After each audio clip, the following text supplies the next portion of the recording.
If you enjoy what we do, please support the channel by giving the video a like.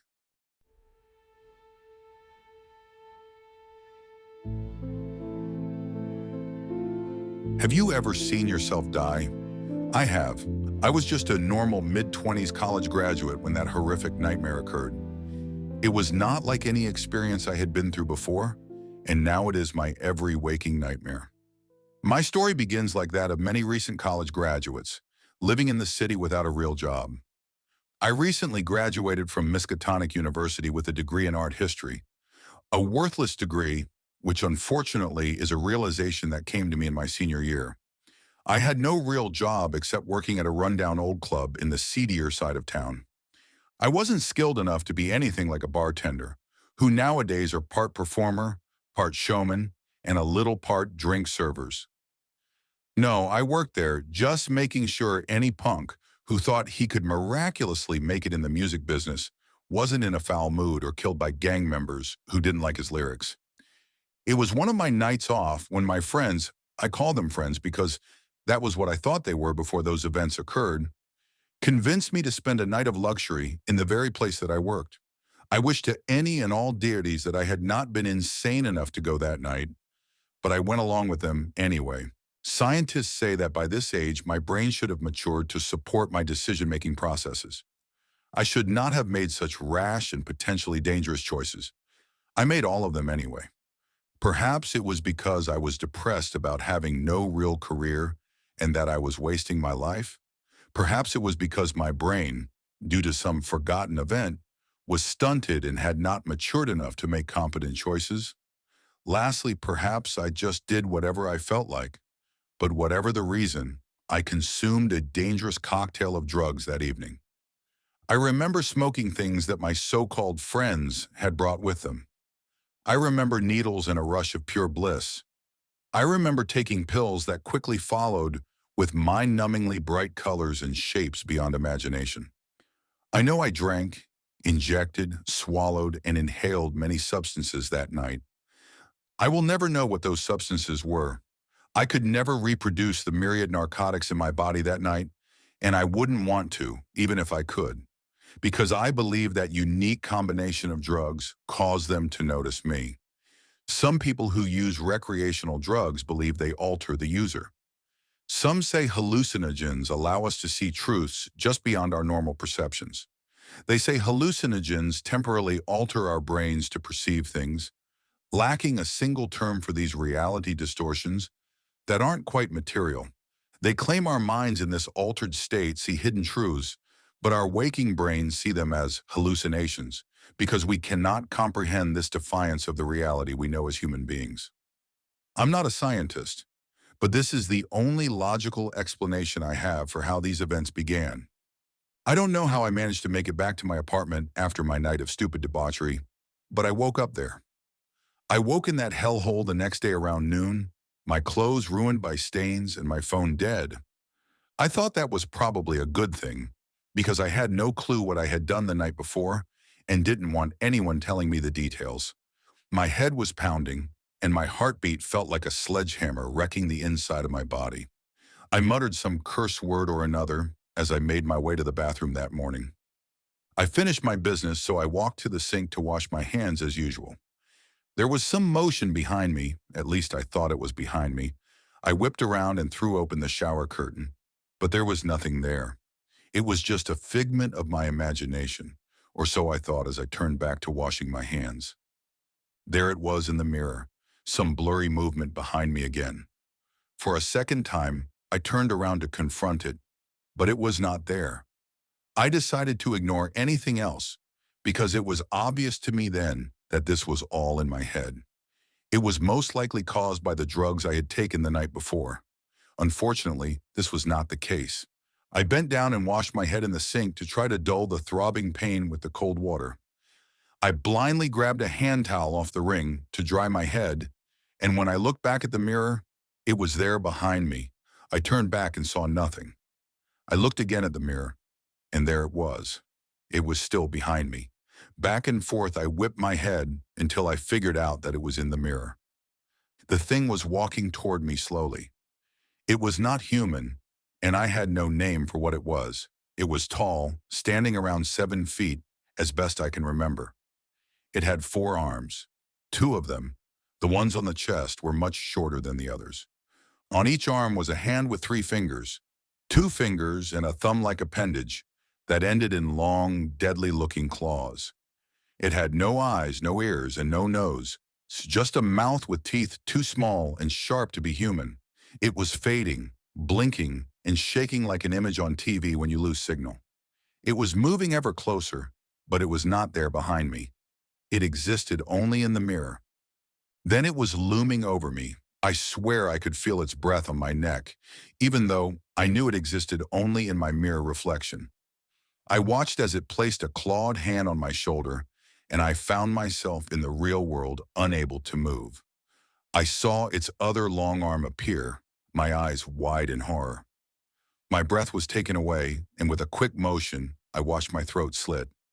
I tried to look away, but my eyes were drawn to the horror that nobody should face. I felt my body being pulled forward as if I were going to collapse. Though I fought it, I still slipped down toward the sink. I felt myself unable to breathe, and just as I thought I was going to die, the nightmare grew worse. I felt myself pulled back up to a standing position and saw the monster pulling me with its 2 long arms. It held me there, suspended, as I felt my body being pushed. I watched my body in the reflection bulge. The 2 smaller arms pierced through my body. Then the monstrous creature began to fold itself into my mirrored body. Piece by piece, it impossibly fit itself inside me, until at last it folded its large, insect-like arms inside. My body in the image convulsed. I was compelled to follow its movements until I collapsed to the floor. I felt as if the grip on me had been released. I could breathe freely again and move without resistance. Unable to shake the image, my stomach heaved its contents all over the ground, terrified by the horrors I had just witnessed. When I could stand, I grabbed the edge of the sink to pull myself up. It took much longer than normal because of my trembling legs and weak knees. But when I did, I gathered enough courage to look in the mirror and saw nothing out of the ordinary. My reflection was normal. There was nothing behind me, no slit throat, and nothing forcing my body to move against my will. At least for a moment, then I felt my hand begin to move. I looked down and watched as it reached toward the mirror. I tried to will it to stop moving, but it was no longer mine. I looked at my reflection in the mirror, and it looked back at me, slightly out of sync. It snarled in anger at me, and I felt my mouth move according to its command. I began to fight it with all my strength, fighting every movement it tried to command. I grabbed my wrist, pulling with all my weight as if in a tug-of-war match. Finally, I thought I had an edge on this monster pulling me, but then I felt my foot slip in the vomit. Too late, I realized I was sliding toward the mirror. In desperation, I flung myself headfirst into the mirror, compelling my evil reflection to move with me. I crashed into the mirror, collapsed onto the sink, and fell unconscious.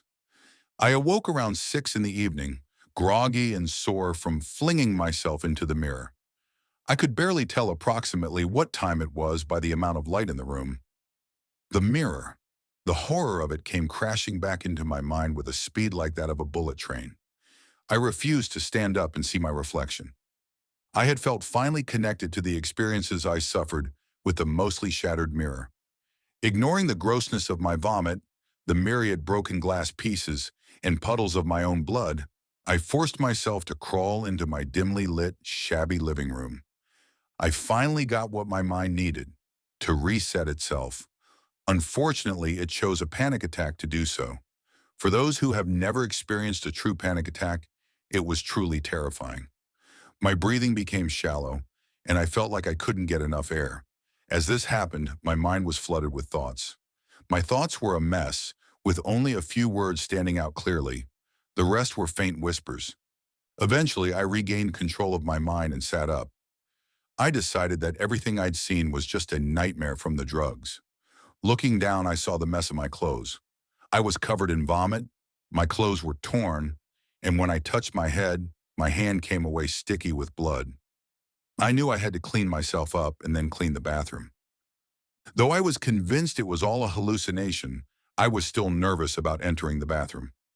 I slowly crept toward the bathroom door, then suddenly rushed into the now ruined room. Once inside, I saw how ruined the bathroom had become after the night's horrors. Vomit smeared the floor from my fall and unconscious movements. Pieces of the broken mirror were scattered everywhere, most stained with my blood. I noticed damage I hadn't seen before. I'd broken the old porcelain sink and had also torn down the shower curtain, bending the rod badly. Then I felt my eyes drawn to the mirror shards on the floor. I didn't want to look, but I felt a pull, like a magnet tugging at metal. My feet tried to move toward them, barely held back by my will. Finally, I tore my gaze away. I stood in my living room, unable to do what I'd planned. My LED clock blinked 12, signaling a city power outage, a rare event since they switched to underground cables. Oddly, my battery-powered wall clock was stopped at 12:01 a.m. too. I gave up on cleaning the bathroom and went to my room to change into clean clothes. I chose a long-sleeved tee and plain jeans, slathering on deodorant. As I left, I grabbed my dead phone from my nightstand and tossed my ruined clothes into the sink. I gathered my thoughts, trying to plan my next move. I thought of my ex-girlfriend, Clarice Jefferson. We'd graduated together, but she stayed for a master's in anthropology. We'd split amicably as friends since we connected better as classmates than lovers. She'd always been there for me, and I couldn't imagine anyone better to talk to about this.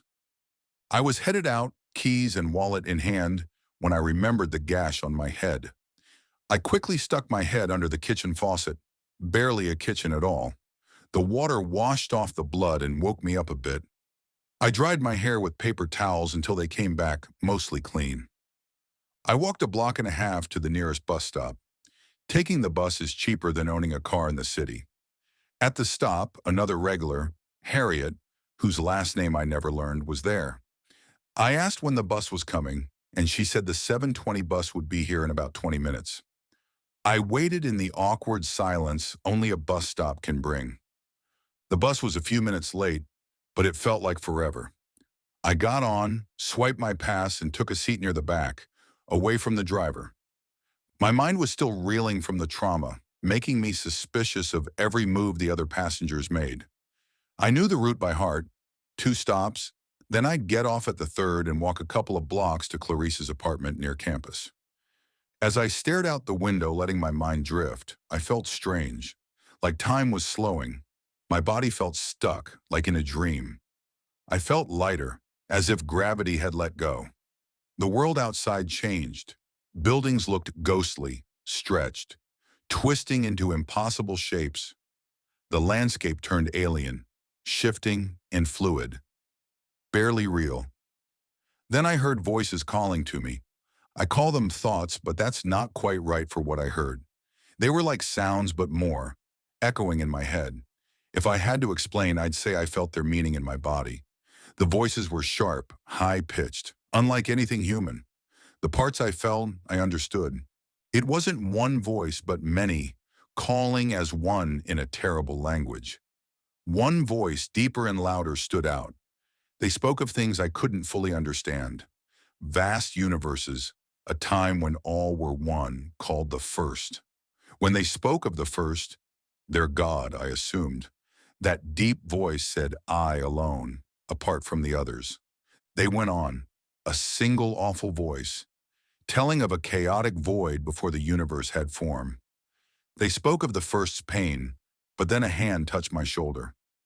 I thank God for that stranger's touch. It broke the voice's hold on me. My mind snapped back, and the world became normal again. I was shocked to find myself standing in the bus aisle, hand reaching for the rearview mirror, pulled by some force. In the mirror, I saw a man asking if I was okay, but I couldn't speak, like my reflection wouldn't let me. My eyes widened, but my face grinned, predatory, against my will. Luck was with me when the bus stopped, the jolt knocking me down, breaking the spell. I scrambled off into the cool fall night. It had started raining, and something dripped down my neck. Thinking it was rain, I wiped it, but my hand was red. My ear was bleeding, and suddenly, nausea hit. I vomited on the sidewalk. I cleaned up and barely walked the remaining blocks to Clarice's apartment. Sounds were muffled. I couldn't hear right. The world was a blur, but I knew I had to reach her. I stumbled to her door, knocked weakly, and saw her appear, worried, mouthing Peyton, as I collapsed into unconsciousness at her feet. Normally, when one collapses, at least in my experience, it's a dreamless sleep, leaving you unrested. This time, only the latter was true, as my unconscious sleep was filled with terrible visions of that alien landscape. Again, I floated through that ever-shifting landscape, almost metaphysical, as if shaped by an ever-changing mind. Drifting through this vast, formless world, I gained enough control over my astral form to look toward what I thought was the sky, but it wasn't. It was as if I were floating over semi-solid land in an airless nebula. There was no sign of an atmosphere, no stars or sun, yet the nebula glowed with countless colors in all directions. I could only wonder what sustained this place I hovered over. High-pitched echoes, like voices, washed over me at once. I felt them, for that was how I understood their words, revealing terrible things. They spoke of their desire to reduce matter to a simpler state, like the ever-changing landscape around me. They spoke of worshiping the first, a formless and all-present being. In their horrible, inhuman language, they told of terrible truths in human disciples. I couldn't believe there were worshippers of these creatures and refused to accept it. If these foul voices belonged to the same horror I saw in the mirror, these creatures were nightmares made real. Only the most depraved human could conceive of worshiping such horrors. I wish their words had stopped, for their truly horrific plans for the world were still to come. These deranged humans, only the maddest would worship such a terrible existence. Worship the first, whose chants were not mere empty words but served a terrible purpose. Their words conjured images of lines that ran across the earth, which I recognized as the much-theorized ley lines created by the first human worshippers. I heard them singing praises to the first. His voice was now silent among the unseen throng. They sang of his revenge on the universe, of the first's all-encompassing form devouring the material plane, leaving only those who truly loved his formless beauty. The terrible song sang of how those who truly loved him would dedicate themselves to his purpose, creating a more perfect universe in his design, according to his will. The voices rose in pitch, repeating their words at an ever faster rate, until finally reaching a cacophonous crescendo, followed by silence. Then the voice, his voice, rang out, saying, "Let it be." I now understood the truth of the plane I was inside, for this was the incorporeal form of the terrible being they called the First. All I saw in this place was him. The voices cried out again, "Let us, the second, create all things in the First's image. Let all things be him." I felt myself drawn by their charisma and the strength of their words. Like a whirlpool, I was sucked into their beliefs. I understood then how, over eons, so many had been swayed to worship the terror of the first. I fought with my consciousness as best I could, but their pull was stronger than my will. If there is a holy deity or deities in the universe, it was only by their will that Clarice woke me, just as I was about to give in to their call.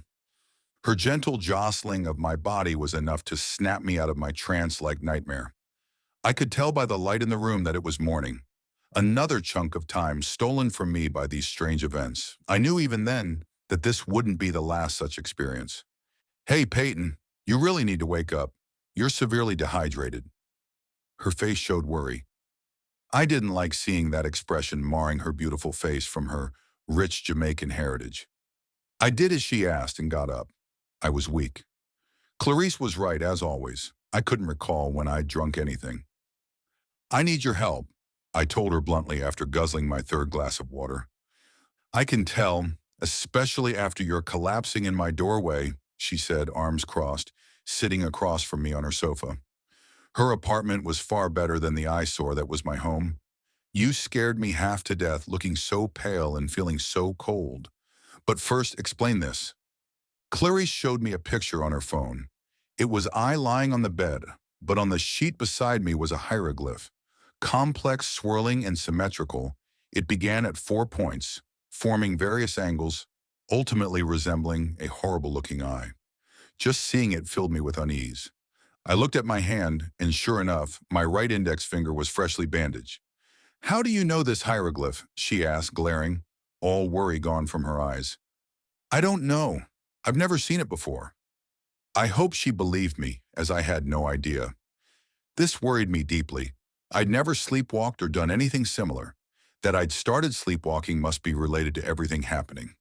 Recalling my trance-like bus experience, I hurried to the spare bedroom where she had carried me. There it was on the wall before the bed. The only connection, a large mirror that provided a full view of anyone sleeping there. I yanked off my shoe, preparing to throw it at the mirror, when Clarice grabbed my arm. "You don't understand. That mirror is the cause of all this. It's how everything keeps happening," I yelled, my voice turning manic. "Peyton, calm down. Just tell me what's happening," she said soothingly. "Come back to the living room. You can explain there." I followed her back. "I need you to know one thing before I start. Everything I'm telling you is real. No matter how crazy it sounds, it's completely true." I told her about the night at the club and waking the next day. I described the horrifying mirror experience. Then I recounted my trip here, stressing the bus's mirror. I omitted the visions, fearing even her open mind, an increasingly rare thing in anthropology, would doubt my sanity with tales of an alternate plane. After I finished, a long silence followed. Finally, Clarice stood, grabbed a bottle of whiskey from the cabinet, and poured a glass. "I'm struggling to believe you. Normally, I'd say you had spectrophobia or schizophrenia, but you've never shown those signs. You're so scientific, which is odd for an art major, by the way. You're even an atheist." She took a swig of whiskey.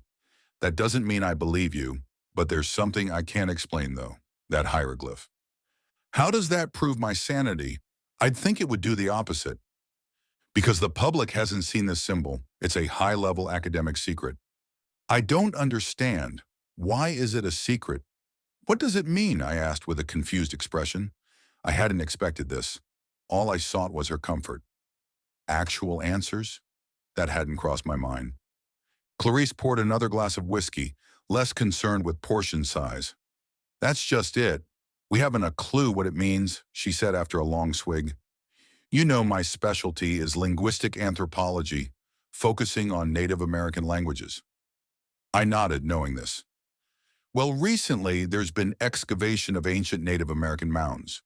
A month ago, Dr. Thomas, the lead archaeologist, called me. Though I'm still a doctoral student, I'm known for a paper proposing a possible connection between ancient Native American and Mesopotamian languages. He knew my thesis focused on the language and culture of the mound builders. He said they found a hieroglyph unlike any other at the site, then showed me the symbol we've taken to calling the evil eye. The symbol was so curious and so obviously not belonging to the civilization that I suspected Dr. Thomas was a victim of academic fraud. I showed it to my professor, hoping she could guide me. Dr. Shelley Hines, my professor, specializes in linguistic anthropology, focusing on Egyptian linguistics. The moment I showed it to her, I knew something was wrong. She cursed under her breath, something I'd never heard her do, and asked where I got it. I explained everything, and when I mentioned its source, she unleashed a string of curses I didn't know she could even think, let alone say out loud. Dr. Hines said, "This symbol is the greatest and best-kept secret in the academic world." She reached into her desk and pulled out a thick folder of hundreds of pages of pictures and documents. I began reviewing them, finding the same symbol in China, Egypt, South America, India, England, Norway, and beyond. We found this symbol worldwide. It's so distinct from any known language that it's not part of any alphabet, but has a unique, unknown meaning. "So you're saying this symbol I drew in my sleep, in my blood, isn't just some crazy thing?" I asked nervously. "Exactly." She was silent for a minute, then said, "There's something else odd about it. It doesn't vary from place to place." "I don't understand," I replied sheepishly. "In language, we can trace a symbol's roots. For example, we can trace our alphabet by following each symbol's cultural evolution from a starting point. This symbol, it breaks that rule. It's identical every time we see it. Even yours is exactly the same. I couldn't respond. Clarice was visibly shaken by this destruction of her faith in scientific logic. My eyes drifted toward the evil eye, as Clarice called it. As she spoke, my eyes slowly glued to the image, seeing nothing else. Clarice shook my shoulder violently, but my gaze remained fixed. Then a mental snap hit my brain, and I was no longer in my body. I was traveling the labyrinthine streets of Old Arkham until I reached my destination. I stood before a walled-off courtyard surrounding an old Victorian-style church. It was covered in dead vines, its once red brick wall crumbling with age. The wrought iron gate had fallen aside, and I stepped through to a churchyard choked with dead grass and weeds. My eyes drifted to the church, painted black long ago and abandoned. Its windows, coated in layers of black, seemed to block all light. Driven by curiosity, I walked toward the front steps, toward the open black maw of the entryway. Glancing to my left, I saw on the ground a barely legible sign reading, First Methodist Church of Arkham.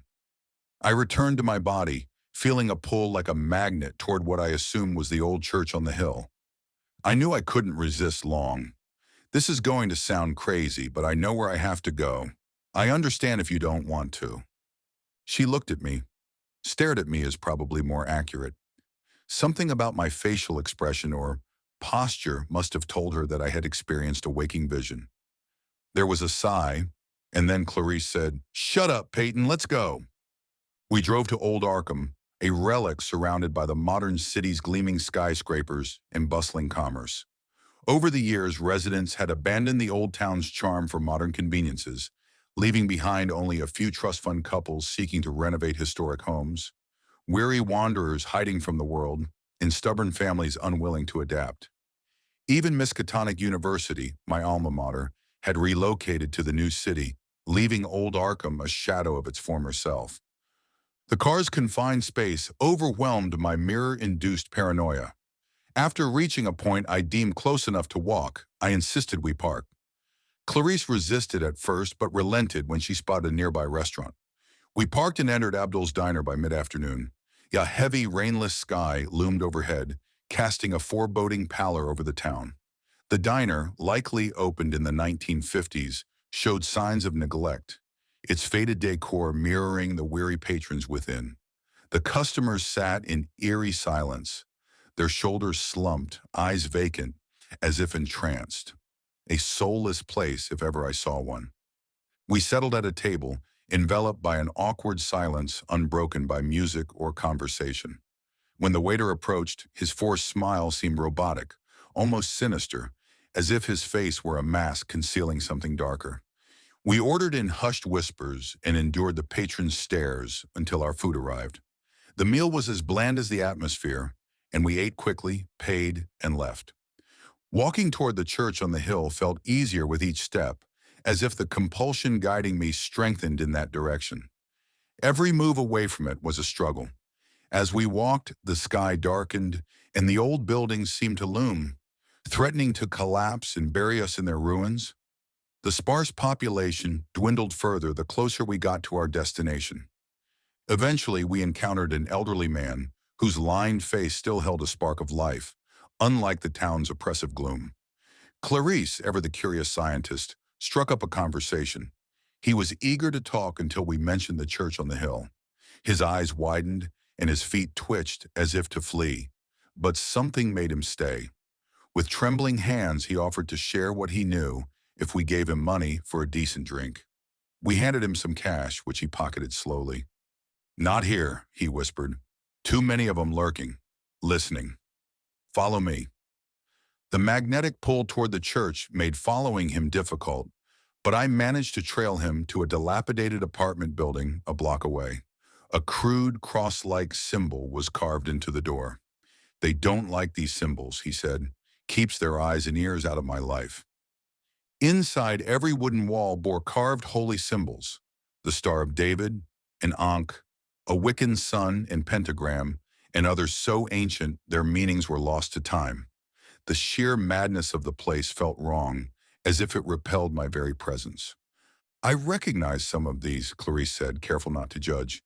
Inca symbols, Paleo-Indian ones. But why would they fear these? And who are they? Name's Hob, not that you asked, the man replied. Least it was before they got nearly everyone here.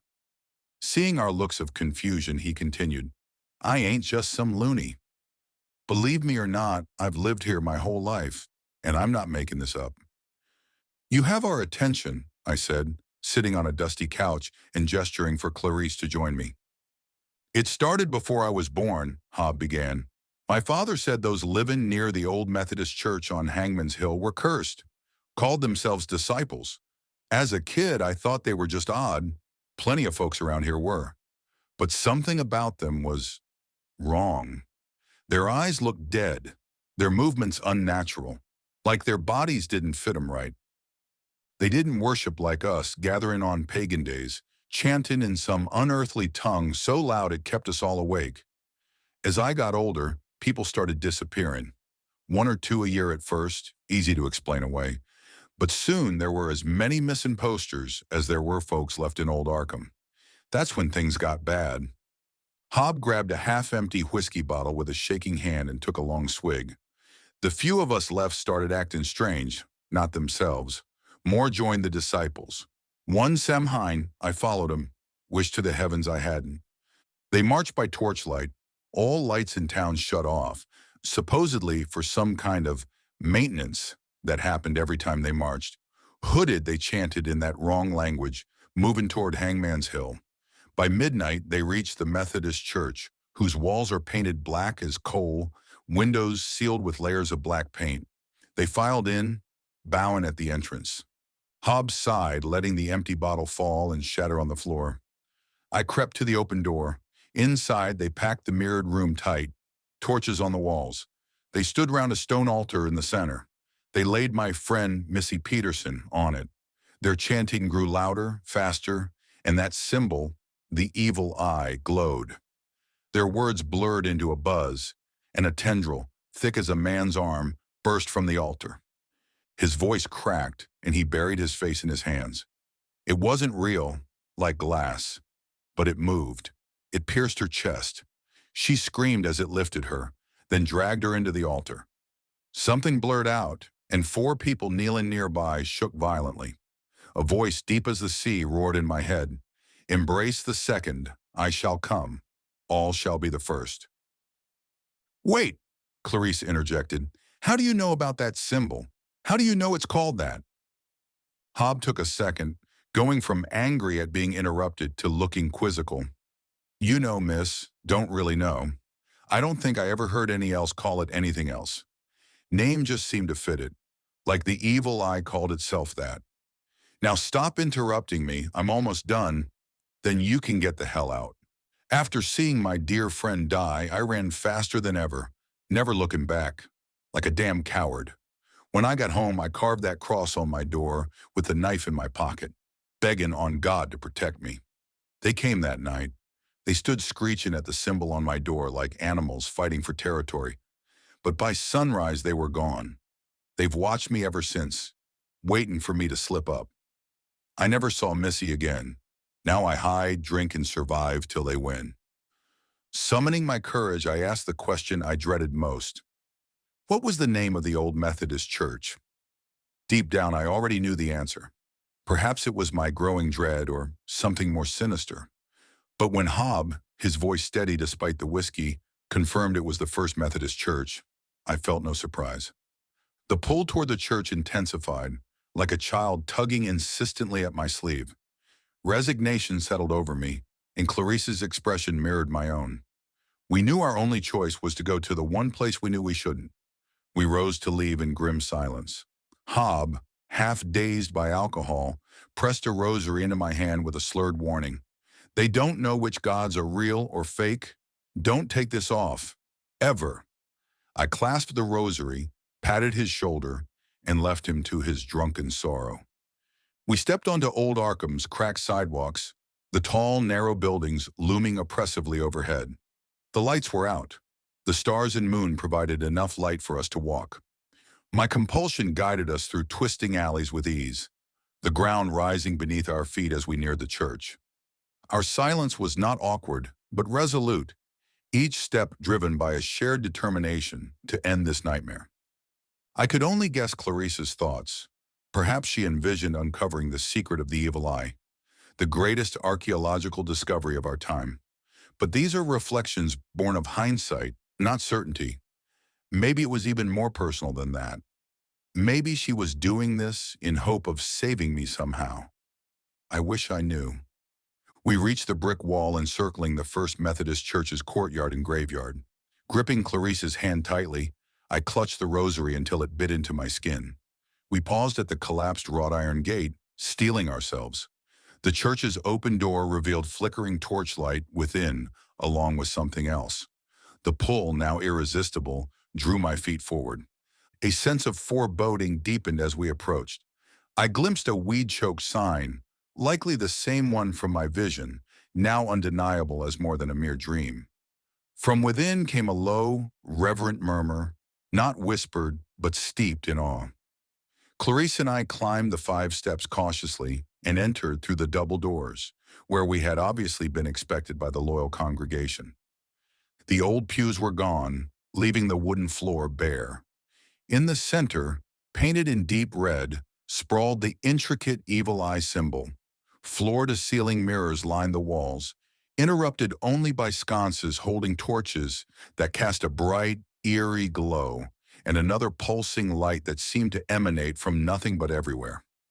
I avoided looking at the mirrors, fearing the loss of control again, and focused on a massive stone altar, 7 feet long, 3 feet wide, and 3 feet tall, its rounded corners worn by age.